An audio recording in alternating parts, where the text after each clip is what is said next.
Hello everyone, welcome back to the Spotlight. The window has now closed.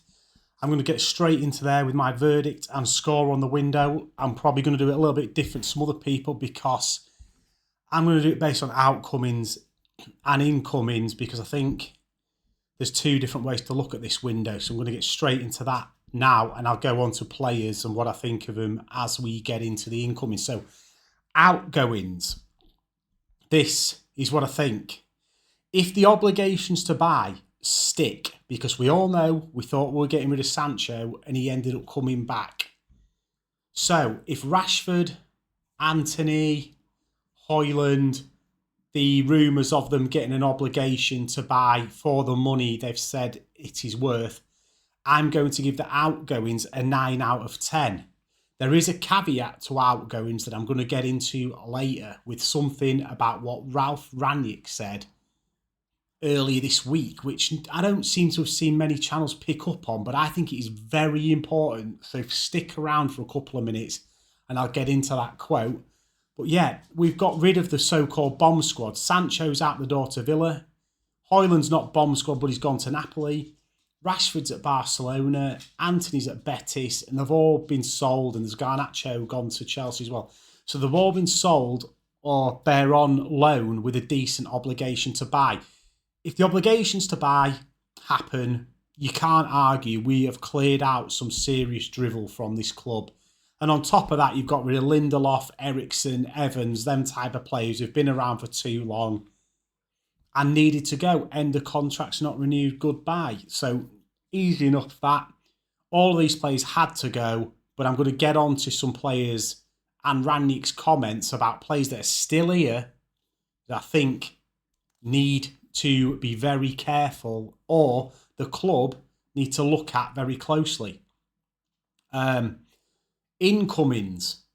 I like the players we've brought. You cannot argue that Kuna and Mbeumo are two very high quality players we've bought and the Premier League proven, and we bought them at a decent price. Got no issue with the players.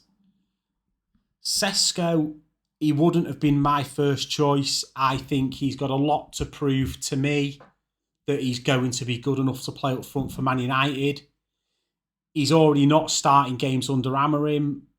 I mean, what's that all about? But the jury's out on him. I'll back him, and if he flops like Rasmus Højlund does, I won't sit here and beat around the bush. I'll say it.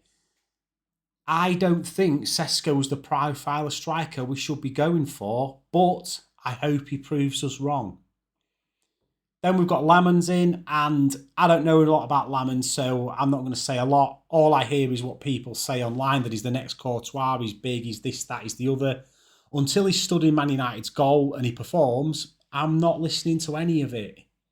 Too many times over the years, all the players that we've just left the club, those were all amazing world-class players we got in, or they come through the youth, or everybody's got every highlight reel under the sun going about how good they are, and how many of them were any good? None.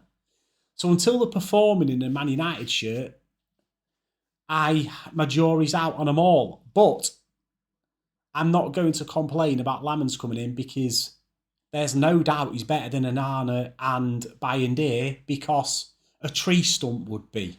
Let's put it that way. So let's hope he starts against City and he's not left on the bench for a month like Sesko has been. I'll give the incomings a 6.5. And again, the reason for me down marking that is not for the players or the profile of player we've bought. It is for the sole reason we've overloaded buying a load of strikers and neglected, again, for probably the 10th year in a row, the most important position in the team, the midfield. And we play two in midfield. My personal opinion is we haven't got one suitable midfielder. Whatever you think of Bruno and Mainu, whether you think they're good enough or not, they're both not number 6s or 8s, so shouldn't be there anyway. Casemiro is a world-class player who he's no longer world-class, and he's way past his best. And Agate, I've said it from day one, he's Fred 2.0, and I'd argue that he's even as good as Fred. We've loaned Collier out. So in my opinion, we don't have one competent midfielder, and we've gone and bought 2 number 10s and a striker that's not starting to play 5 number 10s every game. Because let's not forget, Bruno, Mount, Kuna and Buemo and Ahmad have all been starting games. I think at one point in the Fulham game, Xerxes was on, so you could argue he's another one. We had 6 number 10s on the pitch. And whether you like the players we've brought in or not, whether it's Amarin's fault, the board's fault, the collective football structure's fault, buying 2 number 10s to play Bruno in the 6 and buying a striker to play Mount up front, even if the players that we've bought are good, the recruitment strategy is poor. So where does that leave me? If you take it as an overall, it's about 7.75 or something. So we'll call it 7.5 out of 10 based on the overall. But I want to get in the juicy part of the video now on what Ralph Rangnick said earlier this week about Manchester United's recruitment structure. And I'm going to get a picture up now and read you the quote out. He said, Chelsea have made 51 signings in 4 seasons and it shows in the performances. United haven't reached 20. I mean, we maybe have now because we bought a couple more since earlier in the week. So still leaning on Maguire, Bruno, Dalot and Shaw. No disrespect, but you can't change the culture by keeping the same culture. And the reason why I want to highlight this is because just before this quote come out, I was speaking to my mates who are Man United fans as well in WhatsApp, in a little Man United group we've got, about the bomb squad that I've just talked about getting rid of and they needed to go. Look, this is not excusing them and they should have stayed or anything like that. They had to go. But we've been blaming those players for the downfall of our dressing room culture and the downfall of the club and the not trying and this, that and the other for ages. But the players that have gone, they've not been playing for us. Anthony's been on loan for what, a year? Rashford has been on loan since, was it January? Sancho, I can't remember the last time he kicked a ball for Man United. And Nikkei Højlund has been playing and not good enough. And Garnacho was the same. Also playing and not good enough, but left out of the final. So most of those players are not contributing to Man United finishing 15th. The 4 players that Ralph Rangnick has mentioned there, I wish I could find the WhatsApp message and I'd bring you up on the screen from about a week ago before this come out. I said the same thing. The players we all want rid of in this club that are toxic, that are the bomb squad, that are everything else that we say and need to go, and yes, they need to go, have not been at the problem at this club now for a season. Yes, financially there might be a problem because we can't get money in, and some people say, well, if we got rid of them, we'd have been able to buy more players. Okay, but that doesn't solve last season's problems, does it? The 4 players that Randy mentioned, I can't believe it. I mentioned the same 4 on the WhatsApp chat that I had. Bruno, Maguire, Dalot and Shaw. Shaw has been here for now 11 years. He has been through however many managers, however much failure. He's injury prone all the time and will be a big voice in that dressing room for being someone so senior and someone so looked up to because people say that he's one of our best players when he is fit. He will have a massive say in that dressing room. Then you've got Dalot, who is Portuguese like the manager and Portuguese like the captain. He's been there probably the same length of time as Bruno. Both senior players at the club. Dalot will have a big say in that dressing room. He's a hard worker. The fact is he's not good enough. Maguire, from the Ollie era, former captain, failed captain, probably our vice captain now. Still a huge personality, probably influence in the dressing room. Former captain who's still at the club. Whether he's had a redemption, whether you think he's come round and he's doing all right for us, the fact is he failed as a Man United captain. Why is he still at the club? Then you can move on to my favourite topic, Bruno Fernandes, who has been the captain for the last 3 years, And since he's become captain, we've fallen further away than we've ever been. Everybody can applaud Bruno's one-off moments or the moments where he saves us in certain games. But as a Man United captain, a leader of the dressing room, an influence, a respected player, somebody people can look up to and have the right mentality, he's not it, is he? And I think it's shown this season. Remember in pre-season, who was it against? When he lost his head and he kicked someone on the centre circle. That was pre-season, not even in the season. He's been rattled by a referee accidentally knocking into him and he couldn't get it out of his head all game.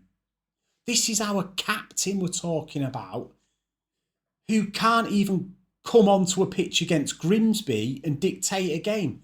Okay, we were better when in the second half when Bruno and that come on, but you would hardly say that he come on and he lit the world alight, did he?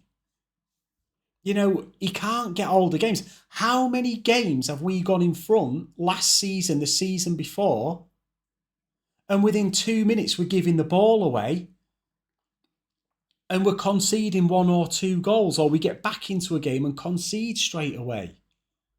All of that leadership comes from Bruno on the pitch. And he's as erratic and ill-disciplined as any player I've ever seen. And this is what I wanted to talk about, right? Have we focused too much on getting Rashford, Sancho, Anthony out the club and thinking they're the problem, when the core problem is the senior players who have been at our club now and have been focal points for the dressing room and the managers from Solskjaer, Eric Ten Hag and now Amorim? They all have a big say and start every single week, but still take us to failure every single season. Do we need to look closer to home at the players that we or most of the fan base think are the core players of this squad, the senior members, the ones that set the standards, and look at moving them on? I am 100% on board with moving Bruno on.